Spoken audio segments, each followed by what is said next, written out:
Hello friend, जिद्दी technical classes में आप सभी लोगों का स्वागत है। फ्रेंड, जो लोग हमारे चैनल पर पहली बार विजिट कर रहे हैं उन फ्रेंड से हमारा कहना है कि चैनल को सब्सक्राइब कर लें तथा बेल आइकन घंटी को दबाकर ऑल पर सेलेक्ट कर लें, क्योंकि जो नेक्स्ट वीडियो अपलोड करूं फ्रेंड उसका नोटिफिकेशन आप लोगों को सबसे पहले मिल सके।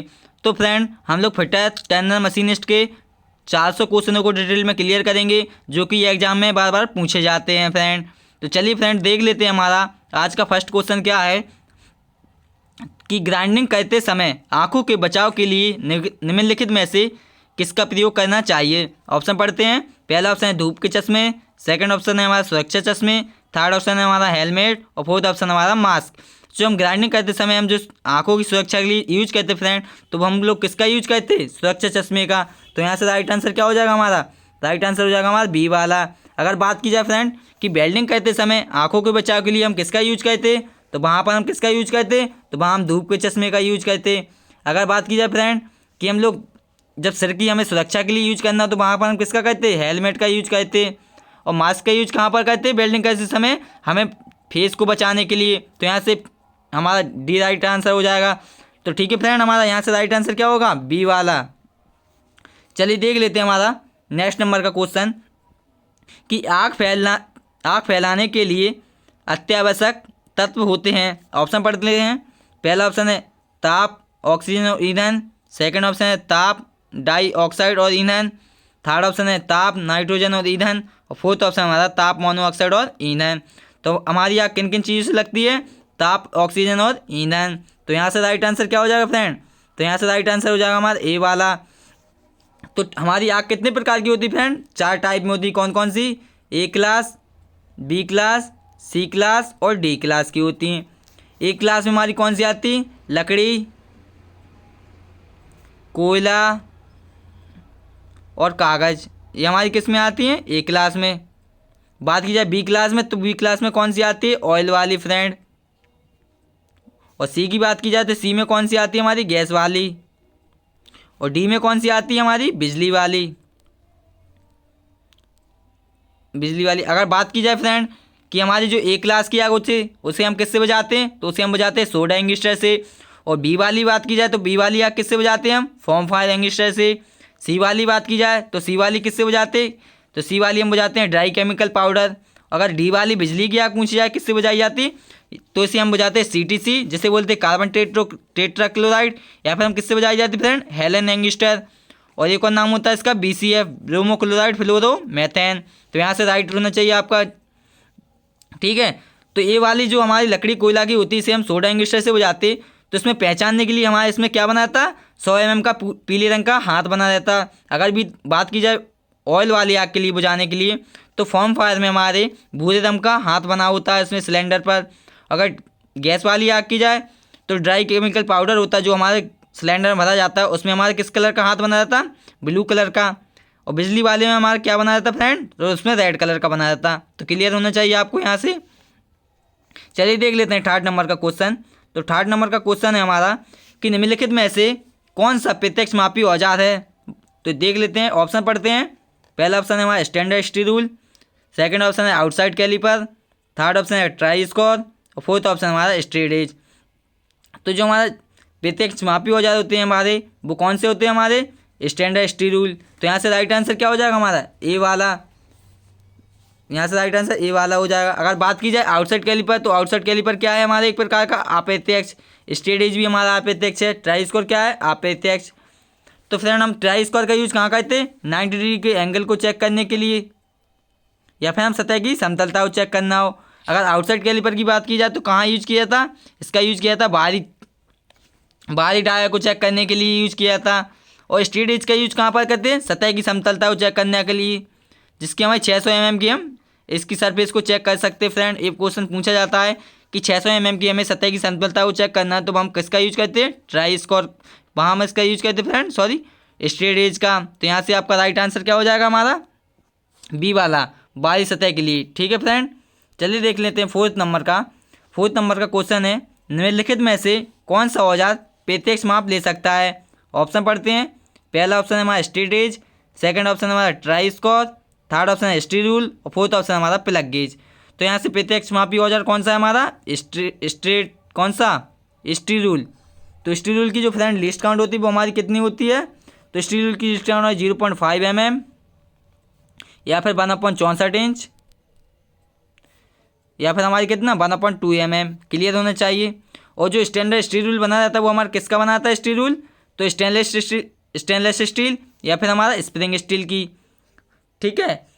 और जो इसकी लंबाई होती है वो कितनी होती है हमारी 6 से लेके हमारी कितनी होती 12 इंच या फिर इसे बोल सकते हैं हम 150 से लेके 300 mm क्लियर होना चाहिए फ्रेंड आपको। चलिए देख लेते हैं हमारा नेक्स्ट नंबर का क्वेश्चन 5 नंबर का क्वेश्चन है हमारा, डॉट पंच के पॉइंट का कोण होता है। ऑप्शन पढ़ते हैं। पहला ऑप्शन है 45 डिग्री, सेकंड ऑप्शन है 60 डिग्री, थर्ड ऑप्शन है 90 डिग्री और फोर्थ ऑप्शन हमारा 120 डिग्री। तो डॉट पंच का जो एंगल रहता है वो फ्रेंड वो कितना रहता है? डॉट पंच का रहता है हमारा 60 डिग्री। डॉट पंच का रखा जाता है हमारा 60 डिग्री। बात की जाए प्रिक पंच की, तो प्रिक पंच का कितना रखा जाता है? तो प्रिक पंच का रखा जाता है हमारा 30 डिग्री। बात की जाए सेंटर पंच की, तो सेंटर पंच का हमारा कितना रखा जाता है फ्रेंड? सेंटर पंच का रखा जाता है हमारा 90 डिग्री। क्लियर होना चाहिए आपको। चलिए देख लेते हैं हमारे नेक्स्ट नंबर का 6 नंबर का, कि स्क्राइबर के पॉइंट का कोण होता है। ऑप्शन पढ़ते हैं। पहला है 8 से 10 डिग्री, सेकंड ऑप्शन है हमारा 12 से 15 डिग्री, थर्ड ऑप्शन है 30 डिग्री और फोर्थ ऑप्शन हमारा 60 डिग्री। तो जो स्क्राइबर का हमारा पॉइंट एंगल रखा जाता है वो कितना रखा जाता है फ्रेंड? तो वो रखा जाता है हमारा 12 से 15 डिग्री। तो यहाँ से क्लियर होना चाहिए, बी हमारा राइट आंसर हो जाएगा। अगर इसकी स्क्राइबर की लंबाई की बात की जाए फ्रेंड, तो कितनी रेंज में मिलती है हमारे? ये मिलती है हमारे 150 से लेके 300 mm। कहीं कहीं आपको बुक में देखने के लिए मिल जाएगा 125 से लेके 300 mm। ठीक है फ्रेंड, क्लियर होना चाहिए आपको। स्क्राइबर का काम क्या होता है फ्रेंड? मार्किंग करते समय हम लाइनों को खींचने के लिए यूज करते हैं। चलिए देख लेते हैं हमारा 7 नंबर का। तो 7 नंबर का क्वेश्चन है हमारा, हैमर का आई होल सेंटर के ओर टेपर और अंडाकार होता है क्योंकि। ऑप्शन पढ़ते हैं। पहला ऑप्शन इसे बनाना आसान होता है, सेकंड ऑप्शन है इसे भार हल्का होता है, थर्ड ऑप्शन इसे हैंडल पर बेज लगाने के लिए और फोर्थ ऑप्शन है हमारे हैमर के लिए आवश्यक प्रयास में कमी लाने के लिए। तो यहाँ से राइट आंसर क्या हो जाएगा हमारा? सी वाला, हैंडल पर बेज लगाने के लिए। ठीक है फ्रेंड, चलिए क्लियर होना चाहिए आपको। 8 नंबर का क्वेश्चन है, हैमरिंग करते समय हैंडल को पकड़ना चाहिए। ऑप्शन पढ़ते हैं। पहला है हेड के नज़दीक से, सेकंड ऑप्शन हमारा सिरे पर, थर्ड ऑप्शन है मध्य में और फोर्थ ऑप्शन हमारे उपयुक्त में से कोई नहीं। तो जो हैमरिंग करते समय हमारे हैंडल को कहाँ पकड़ना चाहिए फ्रेंड? तो सिरे पर, क्योंकि सिरे पीछे और वो जो कि हमारा कितना mm छोड़ के पकड़ना चाहिए पीछे से हमें? 20 से लेके 25 mm हमें पीछे से हैमर को छोड़ के पकड़ना चाहिए फ्रेंड, क्योंकि हम वो सटक ना सके। इसलिए यहाँ से हमारा राइट आंसर क्या हो जाएगा? बी।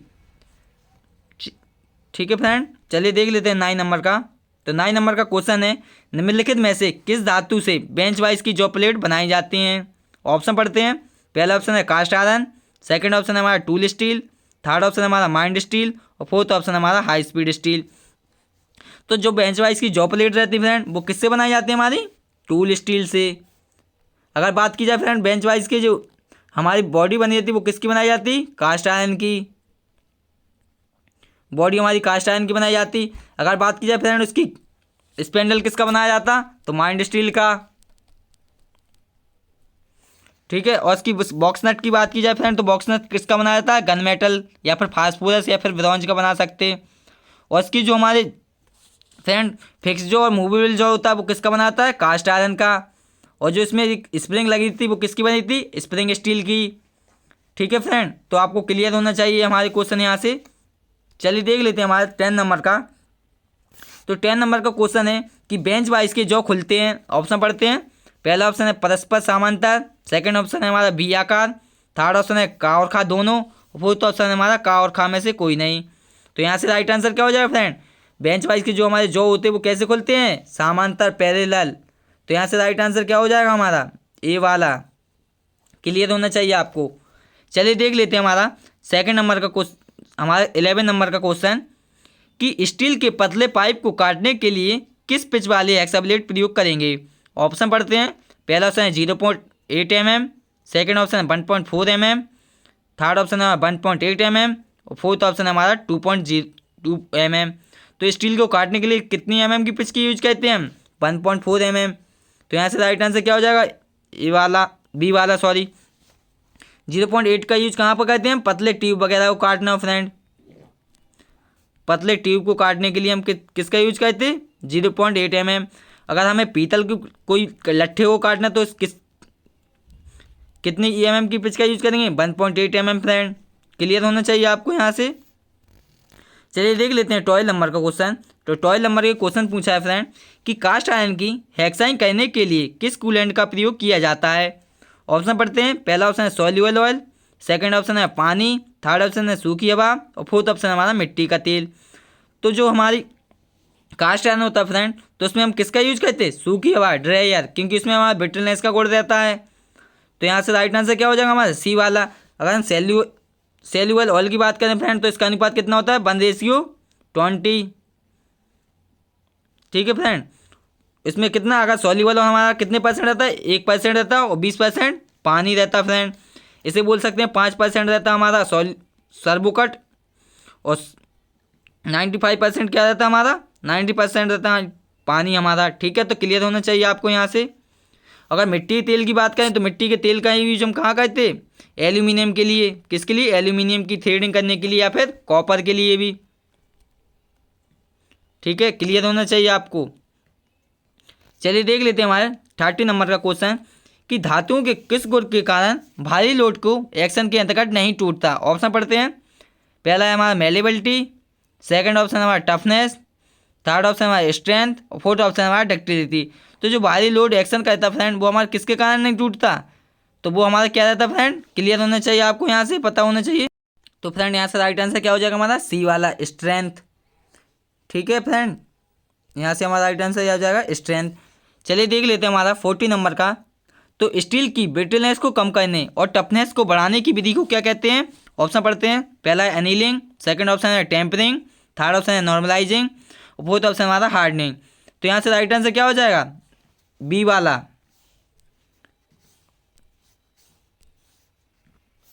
टेम्परिंग हमारी कब की जाती है? लो क्रिटिकल तापमान पर फ्रेंड। कहाँ पर की जाती है? लो क्रिटिकल तापमान पर tempering. Very very most important question है। अनिलिंग का यूज कहाँ करते हैं? मशीनेबिलिटी का गुण लाने के लिए। और नॉर्मलाइजिंग की बात की जाए फ्रेंड, तो नॉर्मलाइजिंग का यूज कहाँ करते हैं? ग्रेन स्ट्रक्चर को डिफाइन करने के लिए। और हार्डनिंग का यूज कहाँ करते फ्रेंड? एक दूसरे को धातु को काटने के लिए वहाँ हार्डनिंग यूज की जाती। नॉर्मलाइजिंग का जो रूम टेम्परेचर होता है फ्रेंड, वो कितना होता है? 20 डिग्री ±2 डिग्री सेल्सियस हमारा होता है। रूम टेम्परेचर से ठंडा किया जाता है। अनिलिंग को कहाँ किया जाता है फ्रेंड? भट्टी में ही इसे ठंडा करने के लिए छोड़ दिया जाता है, या फिर इसे राख रेत मेत में इसे दबाकर रखा जाता है। ठीक है फ्रेंड। और हार्डनिंग को कहाँ कर? पानी में की जाती फ्रेंड। क्लियर होना चाहिए आपको। चलिए देख लेते हैं हमारा 50 नंबर का कि माइक्रोमीटर निम्नलिखित में से किसके सिद्धांत पर कार्य करता है? ऑप्शन पढ़ते हैं। पहला ऑप्शन है हमारा बोल्ट, सेकंड ऑप्शन है स्क्रू, थर्ड ऑप्शन है स्टड, फोर्थ ऑप्शन हमारा नट बोल्ट। तो जो माइक्रोमीटर रहता है वो किस सिद्धांत पर कार्य करता है फ्रेंड? वो कहता है हमारे नट बोल्ट के सिद्धांत पर। तो यहाँ से राइट आंसर क्या हो जाएगा हमारा? घा वाला। अगर स्टड की बात की जाए तो फ्रेंड स्टड का यूज कहाँ करते हैं हम? तो स्टड का यूज किया जाता है हमें, स्टड का यूज किया जाता है हमें दो पार्ट को हमें बीच में गैप रखना हो, दोनों साइड इसके थ्रेड कटी हो और बीच का भाग खाली रहता है फ्रेंड, तो हम वहाँ स्टड का यूज कर लेते फ्रेंड। और बोल्ट का यूज कहाँ करते हैं? नट वगैरह पे हम बोल्ट का यूज करते।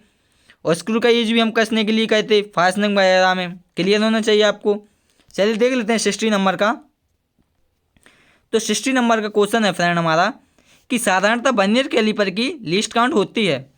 तो 0.01 mm पहला ऑप्शन, सेकंड ऑप्शन है 0.02 mm, थर्ड ऑप्शन है 0.05 mm, फोर्थ ऑप्शन हमारा 0.01 mm। तो जो हमारे वर्नियर कैलिपर की लीस्ट काउंट होती है फ्रेंड, वो हमारी कितनी होती? 0.02 mm। और वर्नियर जो कैलिपर रहता है फ्रेंड, वो हमारे किस सिद्धांत पर कार्य करता है? तो वर्नियर मेन स्केल तथा वर्नियर स्केल के सिद्धांत पर कार्य करता है। तो अगर बात की जाए फ्रेंड, जो वर्नियर स्केल के मेन डिवीजन का मान होता है एक खाने का, वो कितना होता है? 1 mm। मेन डिवीजन का मान कितना होता है?